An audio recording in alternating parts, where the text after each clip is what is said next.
Bueno, acá estamos nuevamente para, ahora sí, abrir la columna de esta mañana con el profesor José Bullón y un tema que, como decía al principio, está acá, bien cerquita de los estudios de Canal 4 en Sarandí 60. Buen día, profe, gracias por estar nuevamente. ¿Qué tal? Buenos días a quienes nos están viendo. Le tenemos que empezar el programa de hoy con atajándonos, porque primero que por falta de capacidad de síntesis vamos a hacer en dos programas lo que sería uno, porque el tema para hoy era tragedias de la calle Sarandí, acá enfrente, entre Artigas y Uruguay. ¿No? Parece mentira, pero en una cuadra ocurrieron 3 tragedias bastante significativas, la última en 1917. Entonces, bueno, primero nos atajamos con ese punto, ¿no? La incapacidad de sintetizar nos va a llevar a eso. Así o la riqueza del tema, veremos. También, y no diga el televidente, otra vez el mismo programa, no, claro. Siga mirando el miércoles que viene, claro, que es otro. Y el otro, también la falta de racionalidad lógica, no vamos a ir secuencialmente. Secuencialmente tendríamos que ir a 1897, al 24 de junio, cuando muere Saturnino Rives, vecino también de la cuadra, y nos vamos a ir a 1917, nos vamos a ir al 16 de octubre de 1917, cuando se da el asalto al Banco de Londres, ¿no? Para ubicar al televidente donde estuvo o está la iglesia Pare de Sufrir, ahí estaba el Banco de Londres, Banco de la Caja Obrera anteriormente.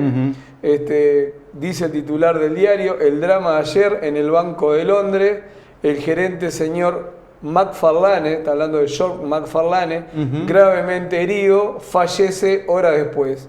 Los Apaches no consiguen robar nada, un suceso a la manera neoyorquina. Todos los detalles del extraordinario acontecimiento. Y bueno, tuvimos que estudiar los detalles del extraordinario acontecimiento.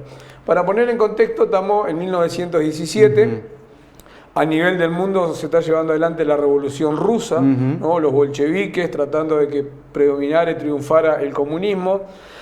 Acá en Uruguay, el presidente Viera, tratando de llevar adelante una reforma constitucional que había propuesto José Valle Ordóñez, que se va a generar después en 1918, y hacía 2 días que el 14, en este caso de octubre, había salido campeón Uruguay de la Copa Sudamericana, que se había enfrentado con Argentina en la final, ganándole a Argentina 1-0. El golero, el del gol, perdón, Héctor Escarrone, lo deben conocer, a los 62 minutos, un Uruguay que jugó esta copa con Brasil y con Chile, además de Argentina. A Brasil le había hecho 4 y a Chile también 4-0 y 4-0. Se ve que ahí los jugadores estaban todo bien con el técnico, no había problema. No había interna. Y tiraban para adelante, claro, no había interna. Sí. Pero bueno, vamos a esto que pasó en el Banco de Londres.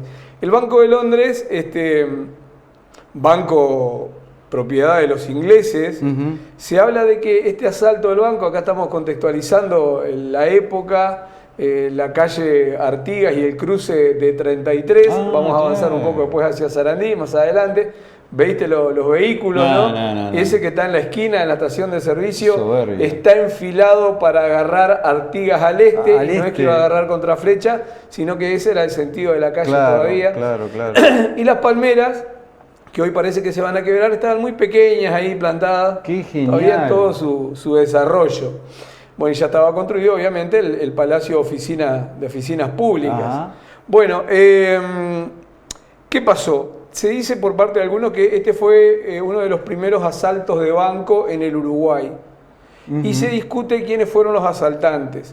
Para algunos, los asaltantes fueron de la banda de Butch Cassidy, famosa banda que robaba bancos en Estados Unidos, principalmente en Nueva York. Algunos no tienen duda que fueron ellos los ladrones del banco. De ahí la referencia del titular Exacto, de por qué, claro, y el estilo neoyorquino que dice. Para otros no era la banda de Butch Cassidy, era otra banda también neoyorquina, y lo que sí hay consenso, que era la banda de los Apaches.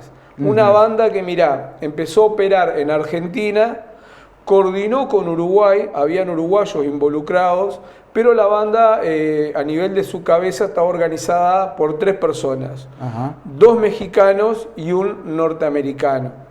Esos eran los 3 integrantes de la banda, que ahora después vamos a desarrollar algunos aspectos vinculados a eso.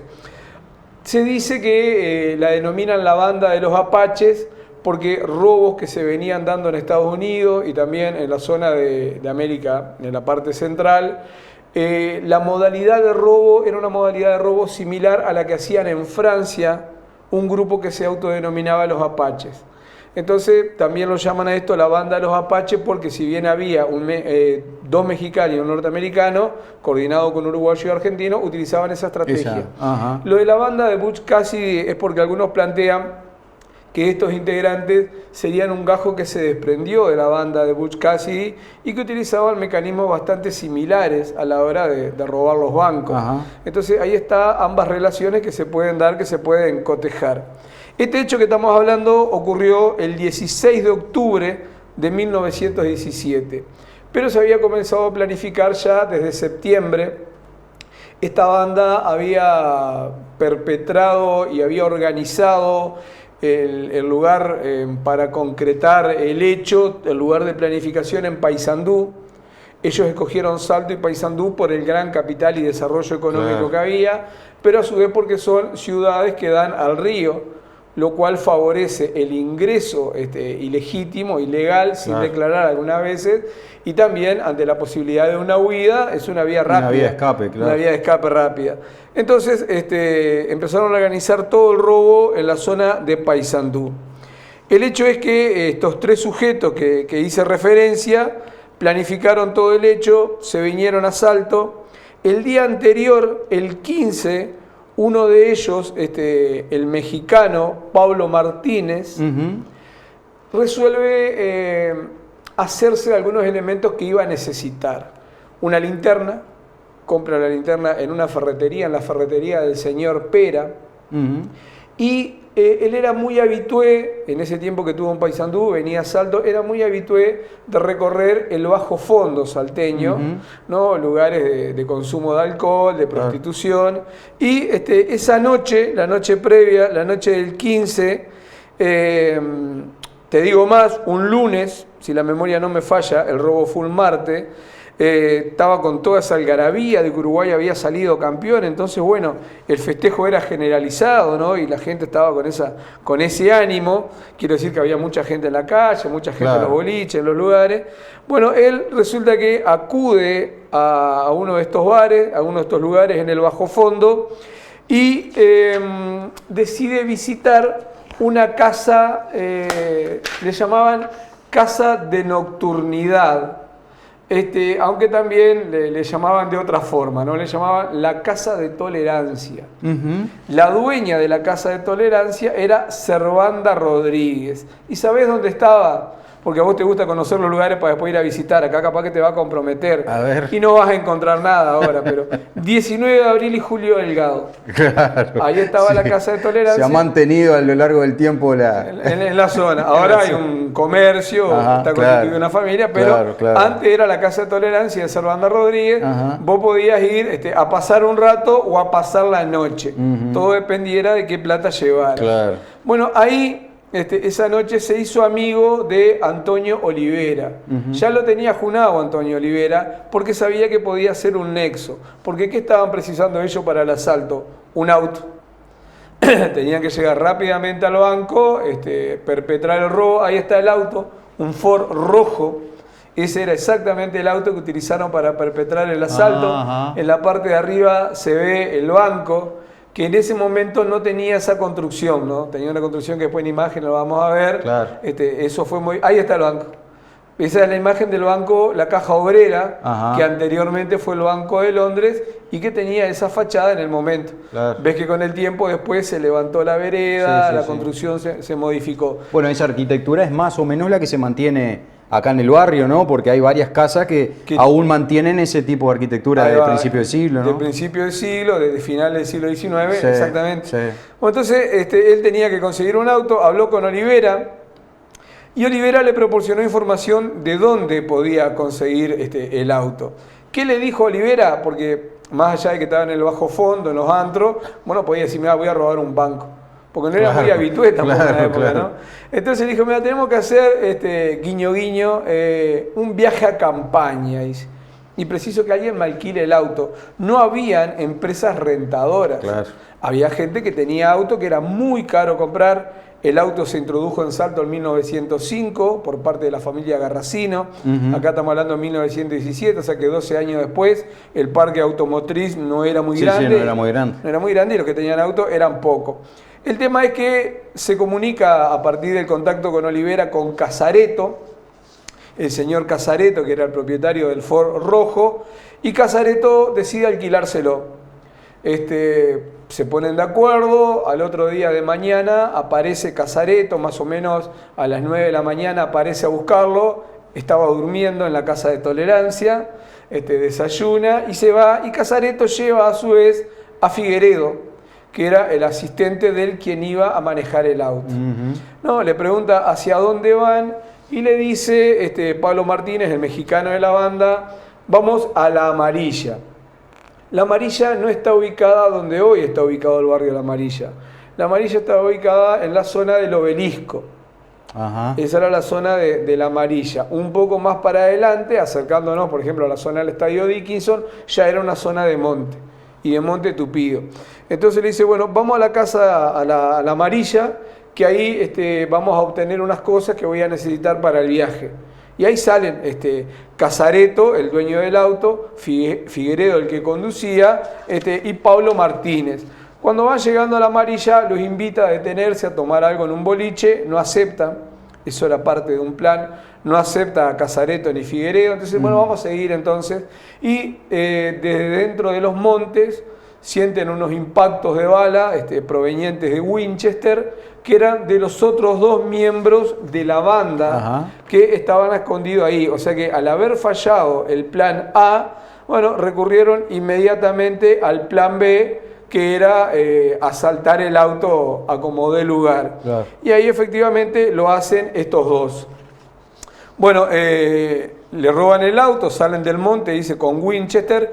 En este caso era el americano Atkins y Levis, que era el mexicano con apellido de norteamericano. Así que tenemos los mexicanos Levis Martínez y el norteamericano Atkins. Bueno, dicen, vamos a precisar el auto, dice, para una comisión reservada. E inmediatamente empiezan a los balazos para todos lados. Supuestamente Martínez fue secuestrado, pero en realidad Martínez era parte de la banda. Bueno, Casareto, al ver los disparos y las armas, se hace a un lado. Figueredo intenta trabarse en lucha, pero le pegan unos culatazos, cae Figueredo, arranca el auto. Y una cuestión anecdótica que después se desprende de las declaraciones, dice que Figueredo tirado en el piso le decía, dele hombre, no sea bárbaro, devuélvame el poncho. Y miran el auto, el poncho se tomaba el poncho, se lo bolearon al poncho a Figueredo. Yo le hubiera dicho a Figueredo que se ve que en octubre de poncho estaba calor, ¿no? Pero Figueredo reclamó el poncho igual. Era friolento. Era friolento. Bueno, de ahí entonces ya los tres en el auto se dirigen a la ciudad según lo tenían previsto. Ingresan a calle Sarandí, en este caso llegaron desde el este, se fueron al sur e ingresaron contra Flecha, contra Flecha por Artigas, después doblaron Sarandí, y a las 11 de la mañana aproximadamente ya estaban en la zona, aunque el robo tuvieron que esperar 2 horas y media que abriera el banco a las 13:30. Abre el banco a las 13:30 y ellos se apersonan en el lugar. Ese día estaba de licencia, estaba de libre, George McFarlane, del cual tenemos, ahí está la casa de George McFarlane, donde estaba tranquilo, no había ido a trabajar ese día. Ahora vamos a ver después la foto de McFarlane. Bien acá enfrente. Bien enfrente, si habrás pasado por ahí, no sabías que de ahí salió corriendo McFarlane al banco cuando sintió el alboroto. Esto pasó, ahí está McFarlane. Un tipo muy, muy agradable, ¿no? Muy cálido según su aspecto. Dejan el auto en marcha, tenían previsto que el robo iba a durar 3-5 minutos, suponían que no iba a haber mucha resistencia, ya tenían el tema estudiado también. Algunos dicen que existió alguna cierta complicidad con alguno del banco para que conocieran detalles. no lo vamos a saber por ahora.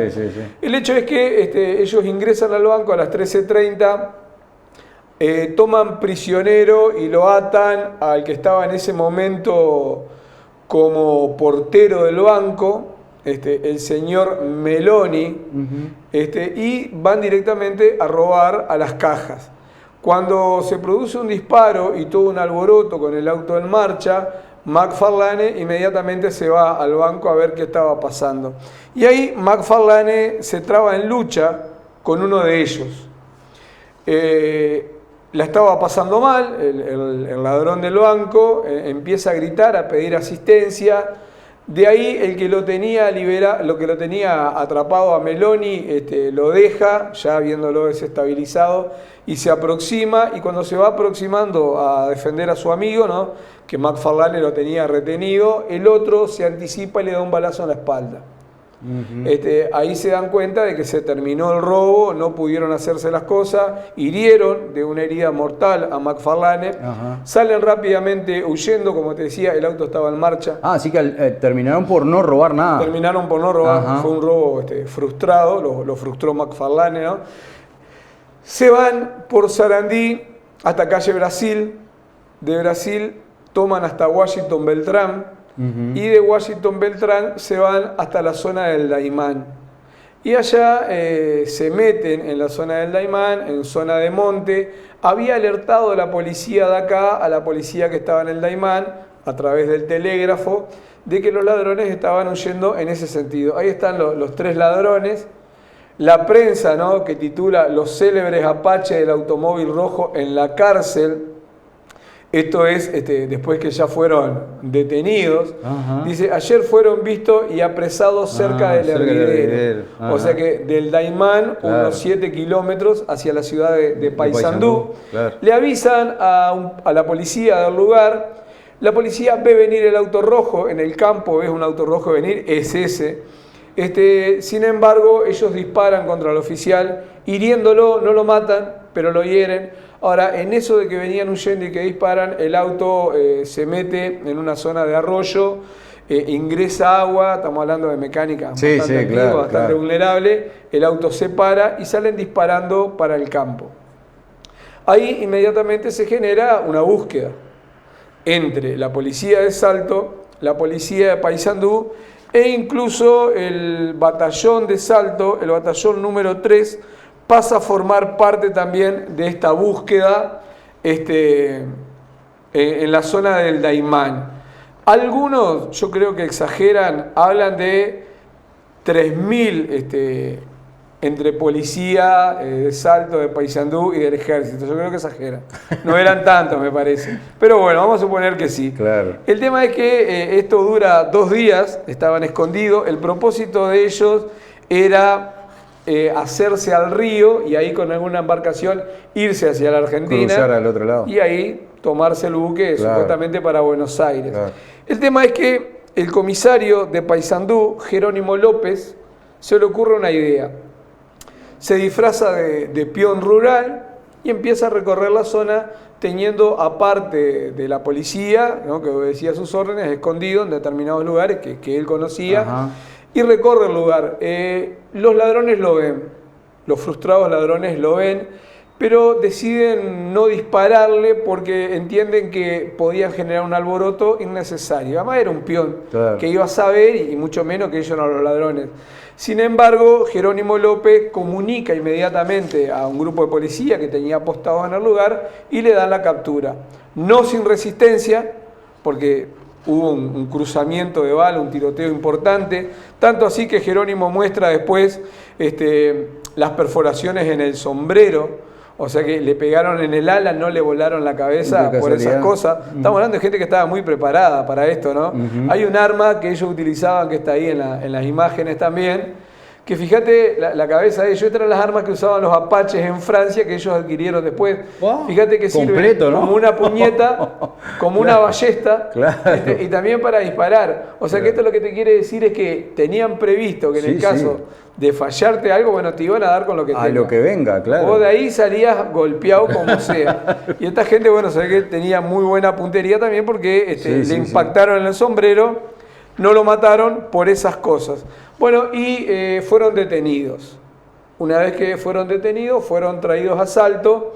Y acá otro dato que yo creo que puede ser que se confunde con el de los efectivos policiales, porque esto conmocionó mucho a la sociedad salteña y muchos salteños se fueron hasta la zona del Daymán para acompañar esa traída hacia la ciudad de Salto, hacia jefatura de policía, que ahora vamos a ver una foto de la jefatura de policía tal cual como estaba en el momento donde funcionaba allí, la cárcel estaba al lado. Y luego vamos a ver otra foto donde está la jefatura, pero ya atestada de gente. Ahí está la jefatura, ¿no? Lo único que permanece hoy es la puerta. La puerta, acá claro. La estamos viendo desde la parada de ómnibus que hay enfrente a la Plaza 33. Ves las calles adoquinadas. Hay un grupo Esto de es Florencio Sánchez. Florencio Sánchez, claro. De ese grupo de personas paradas que están ahí. A la derecha, si nos paramos mirando como ellos, estaba la cárcel. Claro. Y al frente la jefatura, donde se ve un carruaje, que es un carruaje de agua. Claro. El agua se vendía de esa manera. Una cachimba.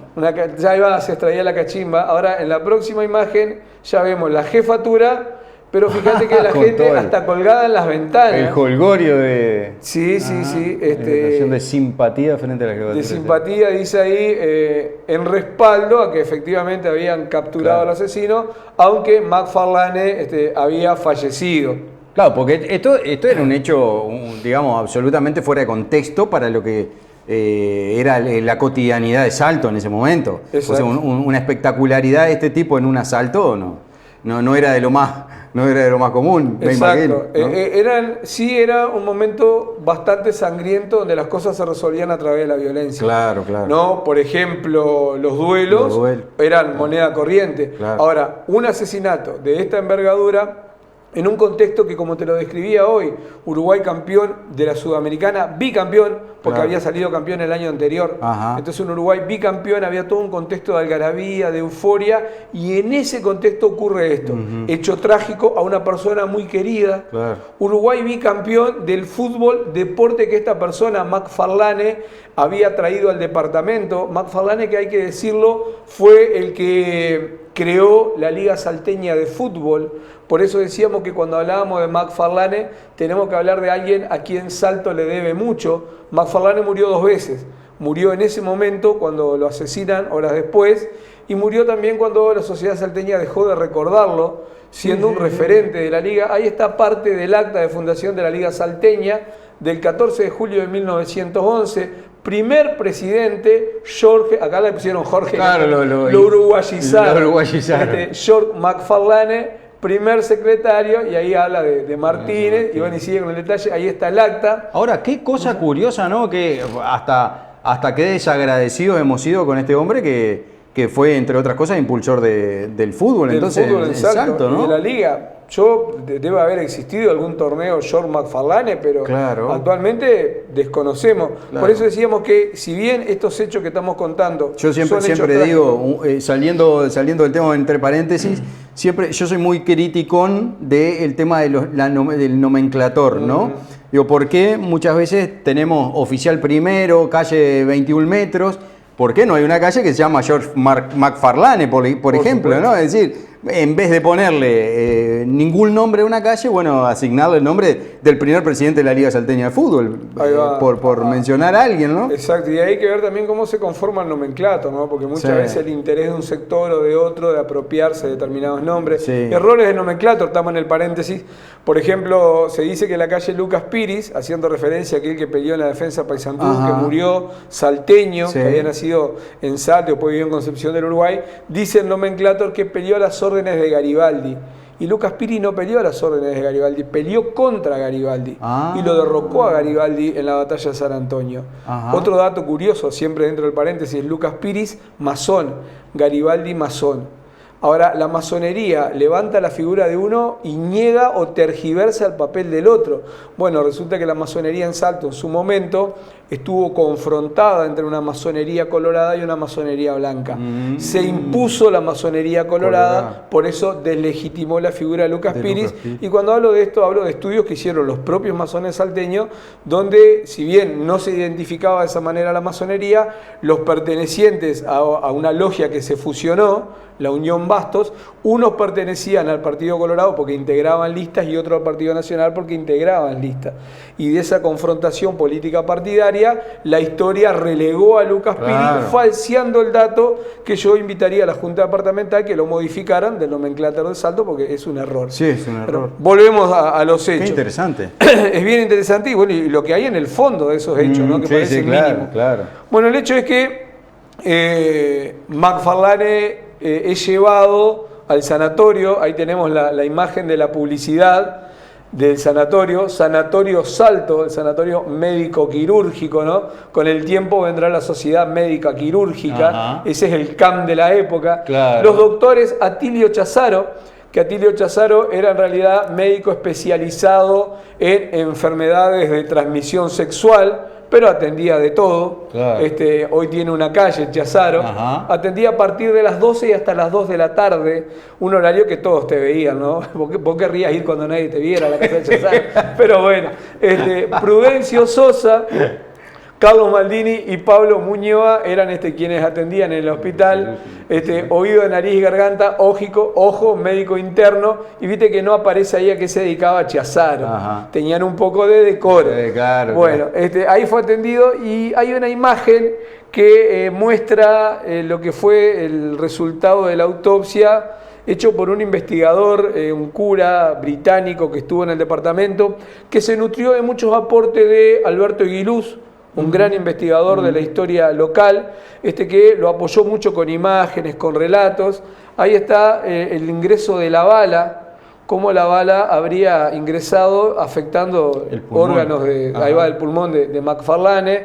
Hay otra imagen que muestra lo que sería el daño y el efecto, ahí va cómo lo atravesó. Era imposible que McFarlane hubiera sobrevivido. Uno preguntará, bueno, estos detalles son detalles morbosos.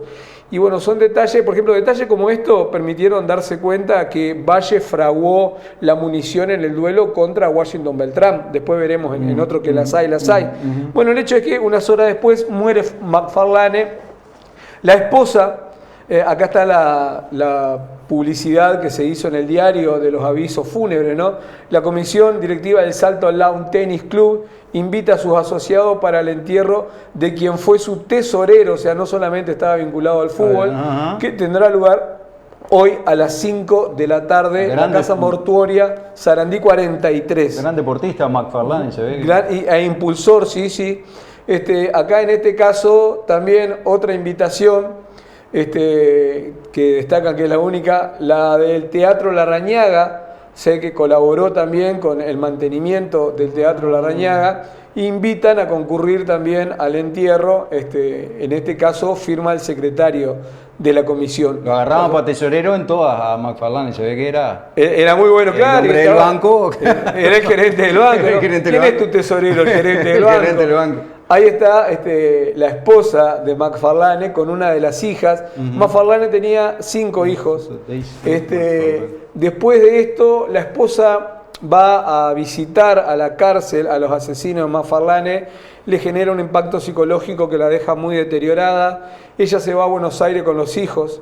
Allá una comunidad inglesa los acoge, le da cabida. Igualmente una de las hijas no soporta la situación y se suicida. La señora McFarlane entra en un estado de enajenación, de demencia, de abandono de su cuerpo y termina falleciendo también. Por lo tanto, quedan algunos de los hijos de McFarlane, donde uno de ellos, para 1950, estaba trabajando en la BBC de Londres. Se volvió a Europa y bueno, se desempeñó en el ámbito radial. Acá muestra una imagen que aparece en uno de los libros que hace referencia a este hecho, donde muestra que en la Argentina ya estaban operando la banda de los Apache y la banda de Butch Cassidy, que tendría vinculación con estas personas. Incluso no se ve acá en el diario, pero por ejemplo Atkin estaría nombrado en esta publicación, donde él también participó de eso. Ahora, qué loco esto de, vamos a decirlo, una incipiente globalización del crimen, ¿no? Porque como desde allá arriba, ¿no? Desde Nueva York cae acá una célula sí. de malhechores, digamos, que adopta la metodología de crimen de determinado grupo de delincuentes, ¿no? Claro, sí, está bárbaro expresado. Y además una cosa, la globalización es la difusión a diferentes puntos del mundo, cuanto más distante, de prácticas y costumbres. Claro, ¿no? claro. Y acá el factor que favorecía esa llegada era el factor río, el factor el agua. Llegaban a Buenos Aires, llegaban a Montevideo, Salto y Paysandú tenían puertos interesantes, entonces ese vínculo se daba por esa razón. Quizás por esto de repente no ocurrió en otros lugares donde o el puerto no era tan importante o la llegada no era tan propicia. Eso es algo que tenemos que tener en consideración, de que hoy en día está muerto el puerto, pero sin embargo en ese entonces era floreciente. Claro. Y vos fíjate la importancia de la llegada y quiénes venían. Yo creo que hay que reconocer que todo el desarrollo que tuvo Salto lo tuvo por el aporte de los inmigrantes. Acá estamos mencionando a McFarlane, podríamos mencionar otros tantos más y todos contribuyeron. Fíjate que McFarlane, tesorero del teatro, integrante también y secretario del Salto Lawn Tennis, fundador de la Liga Salteña de Fútbol, gerente del banco, era una persona muy importante, muy relevante en el departamento, sin embargo, fallece en estas circunstancias trágicas. Fue enterrado en el cementerio inglés. Quienes quieran conocer un poco más la historia de McFarlane pueden ir, pedir las llaves en la casa San Lucas y seguramente lo van a autorizar. Al lado de McFarlane hay una tumba vacía que generó toda una leyenda porque era la tumba de la mujer de McFarlane. ¿Por qué la tumba vacía? El hecho es que en realidad ella nunca estuvo ahí, fallece en Buenos Aires y la entierran en Buenos Aires. Sí se utilizaron algunas tumbas, entre ellas la de la esposa de McFarlane, en la década del 60, 67, 68, para esconder armas de la guerrilla. Que ese será un tema que algún día hablaremos, no de la guerrilla, sino de hechos que ocurrieron en Salto que tienen una connotación de leyenda, pero que sin embargo que las hay porque ocurrieron. Entonces, así nos despedimos con esta historia trágica, pero que yo creo que dentro de lo trágico nos sirvió para conocer quién fue George McFarlane, interesantísimo, cómo Salto le rindió tributo y ese hecho trágico que pasó acá. Fíjate que son las 10, a esta hora ya estarían viniendo en camino después de haberse robado el auto, iban a esperar para perpetrar el robo. ¿No? Imagínate, bueno, acá nomás pasó. Tiroteos, muertes, locura, aglomeración. ¿Qué deuda que tenemos con McFarlane, los salteños? Tenemos una gran deuda. Con el Lloro, con el Jorge, como le quieran llamar. La Liga podría tener algún nombre vinculado también a McFarlane. Pero sí. La verdad que sí. Bueno, que de repente que esto sea el pretexto, ¿no? Para reconsiderar. Por eso decíamos que programas como estos, que si bien en este caso estamos hablando de un aspecto trágico hasta novelesco, sin embargo nos sirven para rescatar espacios y personas. Rescatamos a McFarlane del olvido y le dimos el rol que tuvo en su momento, y el espacio es resignificado, ¿no? Yo creo que quienes nos estuvieron viendo y escuchando sabrán que calle Sarandí a esta altura pasaron esas cosas. Va a ser imposible pasar por el banco de la Caja Obrera y no imaginarte que enfrente estaba estacionado el auto y que ahí andaban a los tiros. Y ni te cuento cuando en el programa que viene sepamos que acá vivió Saturnino Rives, acá enfrente, falleció, se hizo un testamento fraguado y vamos a ver quiénes y por qué, con consecuencias que llegan hasta el día de hoy. Un Saturnino Rives que organizaba fiestas en el Hotel Concordia, acá en Calle Uruguay, a una cuadra, donde logró que la iluminación eléctrica por primera vez se iluminara en el Hotel Concordia en Salto, más allá de que en los diarios, los días previos que se supo que esto iba a ocurrir, decían que era una cosa del diablo abandonar esos faroles a queroseno y con aceite de potro. Y también en el Hotel Concordia, Saturnino Rives, con esa iluminación, hizo una llamada telefónica a Francia, un cogote de la sociedad salteña que ni te cuento, pero sí te lo voy a contar dentro de una semana.